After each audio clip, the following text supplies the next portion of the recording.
Hi, I'm Cheryl Leach. The next problem that we're going to be working on deals with error analysis. Now, numerical techniques like the trapezoidal rule and Simpson's rule are very helpful when trying to evaluate a definite integral. However, they don't guarantee an exact answer. They only give approximations. So for this reason, it's worth asking, how good is my approximation? In other words, what's the difference between the exact answer and my approximation? Well, this difference is called the error. Now, for the trapezoidal rule and for Simpson's rule, we have inequalities that will tell me that the error is no bigger than some particular value. Now, what is that particular value? Well, it depends on a couple of different things. First of all, it depends on the function that you're trying to integrate, the interval over which you're integrating, and also the number of subintervals that you're using during your numerical integration technique. Well, let's see. The function and the interval over which you're integrating, you really don't have any control over that.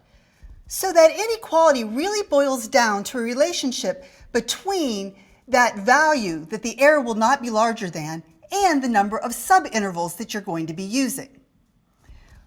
Well, in some problems, they're going to give you the number of subintervals that you're supposed to use. In that case, you're going to be able to use the inequality to determine what that value is, so you'll know that the error can be no larger than a particular number.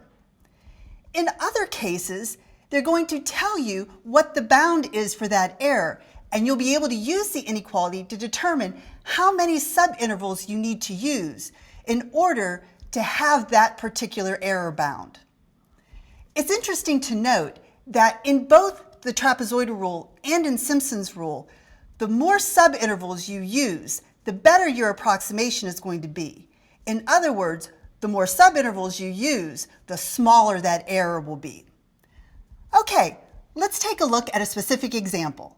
In this problem, we're going to be using the error formulas for the trapezoidal rule and for Simpson's rule to see just how accurate our calculations for the definite integral using those two rules are. Well, let's take a look. Using the trapezoidal rule and the definite integral from 0 to 2 of x squared plus 2x dx, I've already calculated that the approximation for the definite integral is 6.75.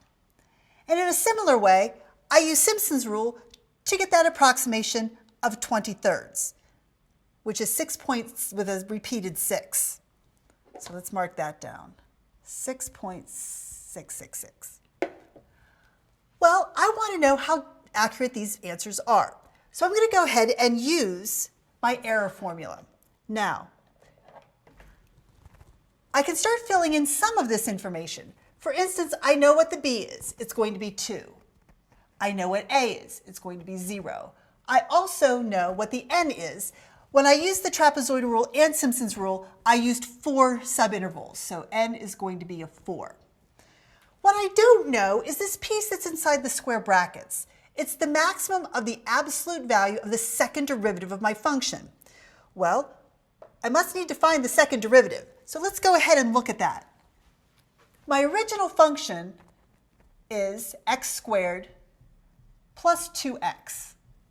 The first derivative is going to be 2x plus 2, and the second derivative is simply going to be 2. So what I'm looking for is I'm looking for the largest value of that second derivative when I'm on the interval a to b, which is the interval from 0 to 2. Well, if you think about this, the second derivative is a horizontal line. It's constant. It's always 2. So the maximum value will be 2. So this number is also a 2. So what does that tell me? Well, it tells me that the absolute value of my error is going to be less than or equal to, this will be 2 cubed, which is going to be 8, all over 12 times 16 times 2. Well, 8 times 2 is 16, and so the 16s cancel, and we've got that the error is less than or equal to 1/12. Well, what does this mean? Well, I know that my actual answer, or my approximation, excuse me, is 6.75.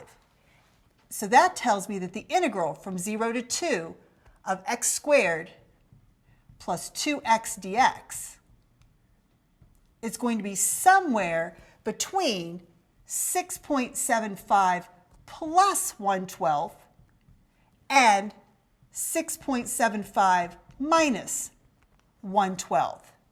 So my integral is going to be somewhere between, this is 6.6 repeated, and this is 6.83 repeated. So it gives me a range that my real answer is somewhere between this number and this number. Okay, well, let's try this process again for Simpson's rule. Right? Simpson's rule has a slightly different formula, but some of the things are the same. For instance, I still need to calculate the b and the a, which I know will be a 2 and a 0. The n is still a 4. This maximum quantity is now the maximum of the absolute value of the fourth derivative. So I have a little more work to do. I only got to the second derivative. Let's go ahead and take the third derivative. The third derivative is going to be 0. And then guess what happens to the fourth derivative? It should be no surprise that that is also 0. Okay, so that means that this entire term is going to be 0. And again, I'm looking on the interval from 0 to 2. Okay. Well, what happens when this entire term is 0? It completely knocks out that first factor that's in front. So what I have is that the absolute value of the error has to be less than or equal to 0. Well, what does that mean? Well, it must mean that the exact answer to this problem was what Simpson's rule gave me. And in fact, this particular integral is one that you can do using analytical techniques. And the exact answer is 20/3, just like Simpson's rule told us it was. I hope this is helpful. Thanks.